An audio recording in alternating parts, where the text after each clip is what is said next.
the origins of this pod was basically we had all of these discussions, and I think they are super interesting, and maybe more people should know about them. So let's open up that discussion to to the broader public here in this pod, because like the last couple of days or weeks we've discussed that a lot. Yeah, what is it that we've been discussing? Yeah.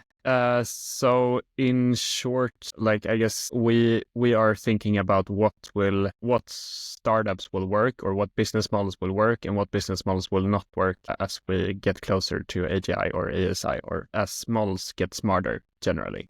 And yeah, the frontier models that is. Which ones do not work? Ooh. Yes, the important part.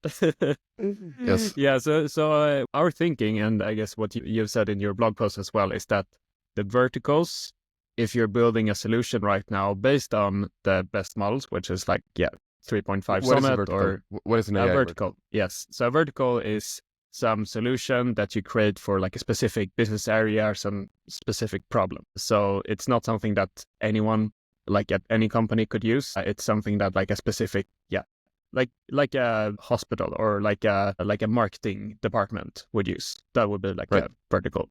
Right. So ChatGPT is a horizontal, but if you do like chat with the legal docs or something, then it's a vertical for the legal vertical, basically. Yes, exactly. Yeah. And why don't we think the vertical products are like better than, basically our like TLDR is that we believe that the horizontal products are better, like in terms of like just performance, how good they are. And or why do the we think trajectory points to that. So yeah, it's just extrapolating. We are like not hyper bros, but we definitely think that the models will continue to become smarter by a lot. And we've seen like historically there are so many examples where these general solutions, which I guess we'll come to, the bitter lesson is that general solutions based on data will always outperform your solutions that you've built on your own heuristics and your own like human way of thinking about it.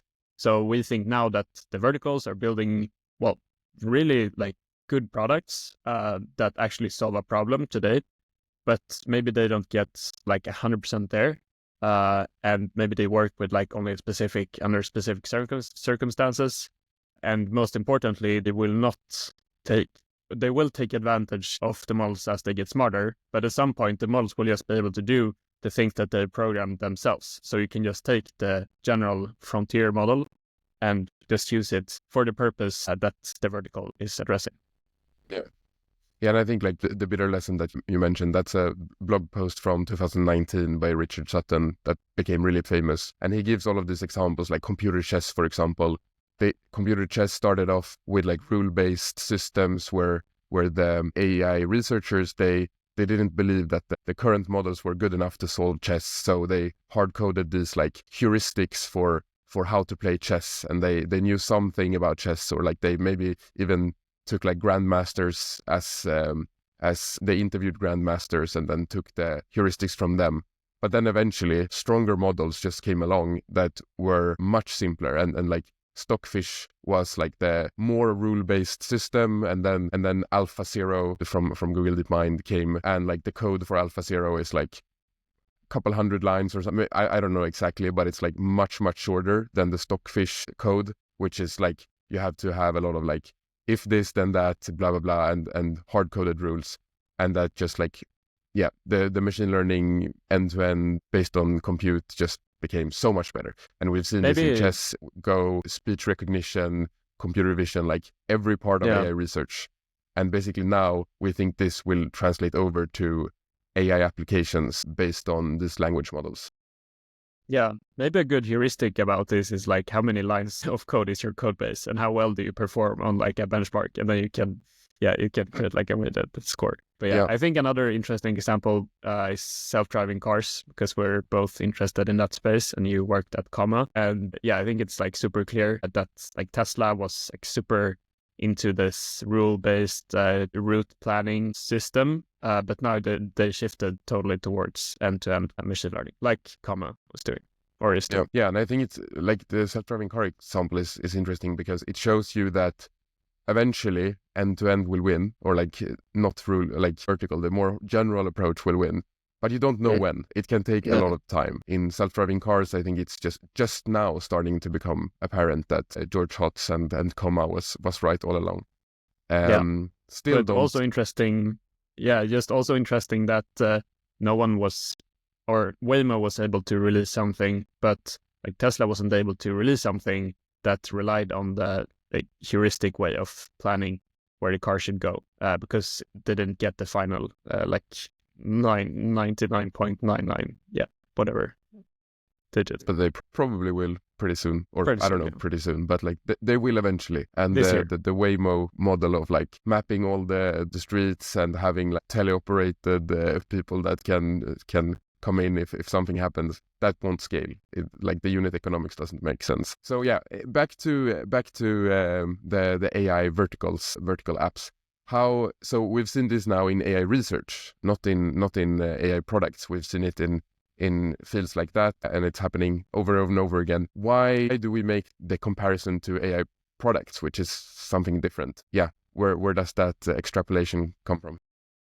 Yeah, so I think the most clear common denominator here is that these verticals are right now building the solutions on their heuristics. So let's say that you're a developer and you want to solve a problem. So you maybe try with an autonomous agent, or you just see what the models can do. And then you see that, okay, if I build this into a workflow and I have like all these, different steps, like I break the problem down in different tree, and then I, like a map reduce kind of thing with GPT model, because you don't get the performance you want if you just plug it into your LLM and then get an answer. So you have to build this workflow, and then maybe have some, LLM checks and everything, some quality control, and you get like a pretty okay score compared to what you got with just the model, just using the model directly.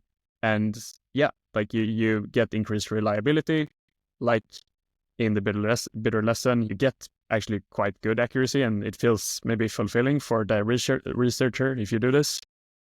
But yeah, because that's a key part in the bitter lesson, that doing these heuristics is like short term very satisfying, because it is the way to make it work in the short term. Like it is the better solution in the short term, but it's just like eventually they will be surpassed by other methods. And so like seeing short-term gains now from like hard coding these things in your AI verticals may be a bit short-sighted, and it really echoes the bitter lesson. Because what happens after that? Oh, yes, after that.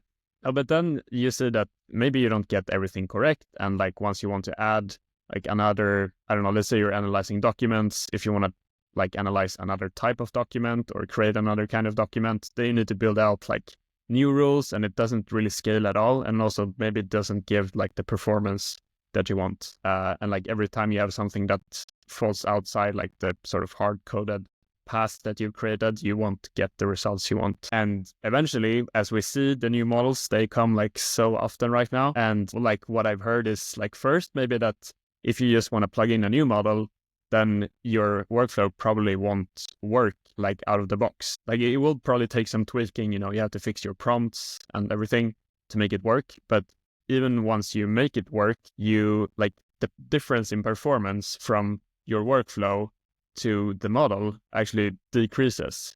And we think that this will just continue to decrease until the general model surpasses the workflow. So you won't actually need it.